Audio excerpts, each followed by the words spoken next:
On June 5th, a real estate industry insider in Shanghai appeared on Fuxing Middle Road, pointing to the deserted buildings on both sides of the street. 最近上海的房租暴跌了吧？我不做租赁我都晓得，知道为什么吧？外国人都走光了呀。以前永康路啊，这里全是外国人，现在没一个外国人，全是中国人。外国人都走光了，以前你现在。 Following this, he brought up the rent situation in Shanghai. He said that in places like Mingyuan Century City, Jiali Garden, Huijing Garden, and Wutong Garden, the rent was usually tens of thousands per month, and the tenants were all foreigners. 世界500强的跨国公司，因为他们都是公司出钱，财大气粗啊，现在走了呀，走了，这么多房子空不出来，那需求没有出来，没有新的 客户出来，因为你这空白填补不了的。财大气粗的世界500强啊，你想怎么填补呢？没办法填补啊。所以现在上海的房租它肯定跌的。In the video, he also mentioned that a friend of his who sublets properties used to make a fortune, but now he's losing terribly with no tenants for his properties. Real estate is an important pillar of China's economy. After 3 years of the pandemic, China's economy is rapidly declining and the real estate industry is on the verge of collapse, with housing prices and rents plummeting drastically. Shanghai, being an indicator city for the property market, has seen a further decline in luxury housing prices and transaction volumes recently. Industry insiders in Shanghai say that many foreigners have left as foreign companies move their headquarters out of Shanghai. Now, nearly 9 out of 10 rooms in the areas inhabited by foreigners in Shanghai are vacant, and commercial office buildings are also experiencing the same situation. The market slump has exceeded expectations. 没办法的，现在经济不好，外国人又走了，那经济不好，肯定房租要跌的呀。没办法，房租几年之内都不会涨的，可能还会跌。 This video has received 15 million views within a day, and the publisher said on June 6th, "This video has had too much impact, and we worry about it causing negative effects on the public, so they removed it." Currently, the video is being widely shared on Twitter. Local real estate insiders say that the volume of second-hand home transactions in Shanghai has started to decline significantly this year, from a peak of 24,000 units in March to 15,300 units in May. According to local real estate agents, some newer neighborhoods have seen prices drop by about 5 to 10% compared to February this year, while older buildings have seen prices drop by 10 to 20%. A video by Uncle Han Talks Investment on the NetEase WeChat public account says that the office vacancy rate in Shanghai is now extremely high. Now the vacancy rate is extremely high. A friend of mine said that there's only one company renting in the office building near their company. A few weeks ago, I visited an older office building in Huangpu district. The location is excellent, right on Nanjing West Road, and you can overlook the Bund from the high floors. The price is also reasonable, but I found that the building was empty, with only a few companies visible on some floors. Radio Free Asia reports that following the 20th Chinese Communist Party Congress, many Chinese tycoons have lost their illusions about the future and are urgently selling off their assets at low prices. In Shanghai, luxury houses are up for sale with prices plunging by 40%. Additionally, some Taiwanese businessmen have started to liquidate assets by selling off restaurants, hotels, and other properties. Currently, rents are decreasing and vacancy rates are continuously rising in most Chinese cities. NetEase reported in March that rents have dropped in 342 cities in the first quarter of this year. NetEase quotes real estate agents as saying, "These past few months have been very difficult. There's no shortage of property, but there's a scarcity of tenants. It's not just an issue in individual communities, but entire areas are having trouble renting out properties. Many friends are in the same situation, with the highest rent reductions at 20% and still no tenants." The report points out that this nationwide rent plunge is neither seasonal nor accidental. The primary cause of this situation is the increasing difficulty for young people in China to earn money. Faced with layoffs and pay cuts, they have little confidence and have to consider cutting expenditures. As a necessity, rent is directly impacted. Let's take a look at the recent trends in the real estate market.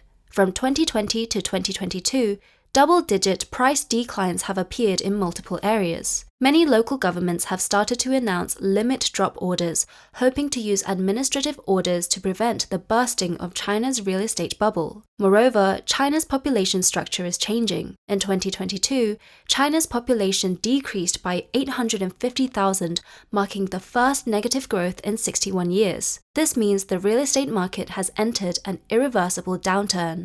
On May 8th, the mainland financial website reported that data released by the Zhongzheng Institute showed that from April 29th to May 3rd, the transaction volume of representative cities nationwide during the May Day holiday fell by more than 20% compared to the same period in 2019 before the pandemic. Take Beijing as an example. During the May Day period, the transaction volume of new homes fell by 65% compared to the same period last year. The performance in second, third, and fourth-tier cities was even more lackluster.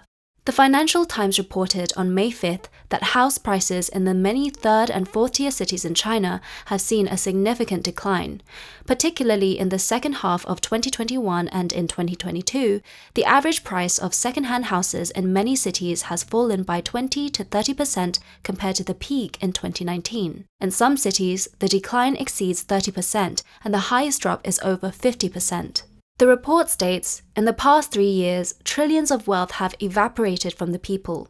This kind of loss is undoubtedly painful for many residents and could directly affect their consumption behavior, therefore impacting China's economy and consumption recovery. The Business Times reports that overall, China's economic growth model, especially the dysfunction of the financial system, has made the overdevelopment of real estate go widely out of control. The report suggests that nearly every aspect of China's political economy, especially in terms of infrastructure construction, is under the tight political control of the Chinese Communist Party. This control disregards market mechanisms and distorts them, particularly in the real estate sector.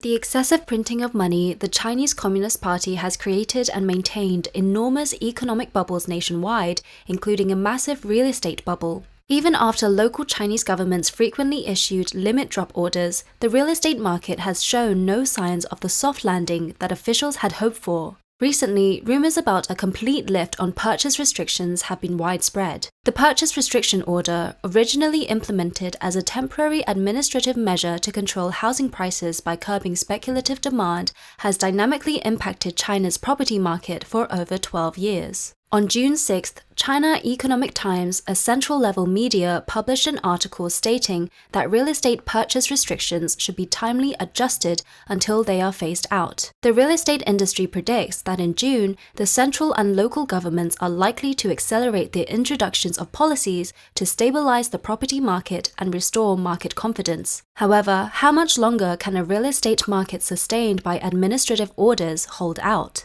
Additionally, China's property market has recently been in turmoil. Advertisements for zero and negative down payment deals, which had previously disappeared, had begun to flood major social media platforms. Negative down payment has become popular in multiple cities, including Shenzhen, Foshan, Huizhou, Changchun, and Chongqing. Media investigations found a variety of underlying operational modes, including delayed payment, down payment loans, high appraisal loans, and a variety of borderline or illegal operations emerging endlessly. It is worth noting that unlike previous zero down payment schemes, which were mostly marketing gimmicks in the primary market, real estate developers would lower the down payment threshold for buyers in the short term through installment payment, deferred payment, and other methods. Some industry insiders pointed out, the essence of Chinese real estate is debt. Residents emptied all their savings to make down payments and borrowed 30 years into the future, which led to the prosperity of the previous years. However, debts must be repaid.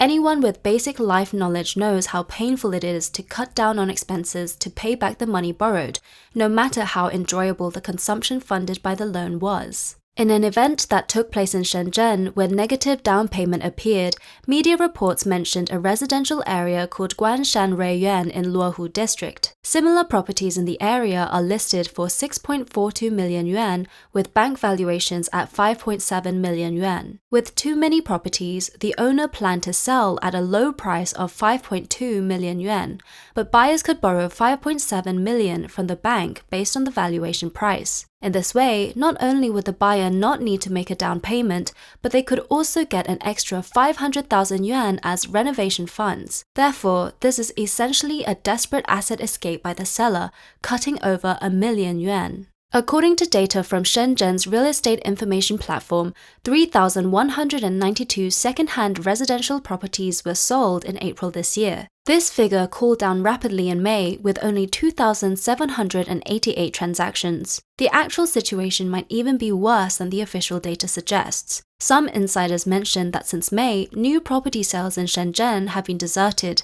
especially for the mid- and low-end properties. There are very few transactions of second-hand houses. Based on the current number of immediate orders, there might only be around 2,000 transactions in June. China's economic recovery is showing signs of faltering after the relaxation of its zero-COVID policy, with weak domestic demand and a surge in unemployment. Despite the economic difficulties, Chinese leader Xi Jinping has repeatedly pledged over the years to avoid and reduce real estate bubbles/speculation. On May 30th, Xi chaired the first meeting of the 20th Central National Security Committee, once again issuing a security warning and a supreme directive. He emphasized that national security should adhere to baseline and extreme thinking, preparing to endure major challenges even in the face of turbulent waves. Some netizens commented that the economy is on a dead-end path because all viable alternatives have been extinguished. For instance, China should improve relations with the United States,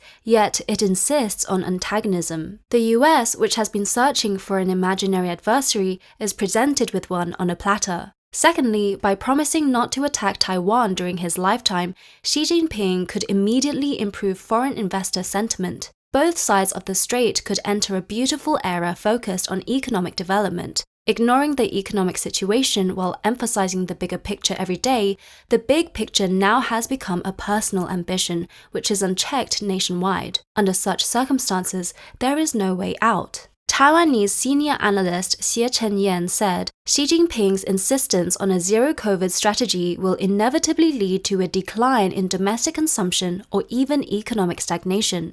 During the process of deleveraging in real estate, the development of the real estate market will undoubtedly continue to shrink. On June 7th, Barron's reported that Desmond Lachman, a senior researcher at the American Enterprise Institute, warned that China's economic boom may have come to an end and could enter a lost decade. In addition to China's failure to achieve a significant recovery after ending the devastating COVID-19 policy, the risk of bursting bubbles in the real estate and credit markets is a major contributing factor.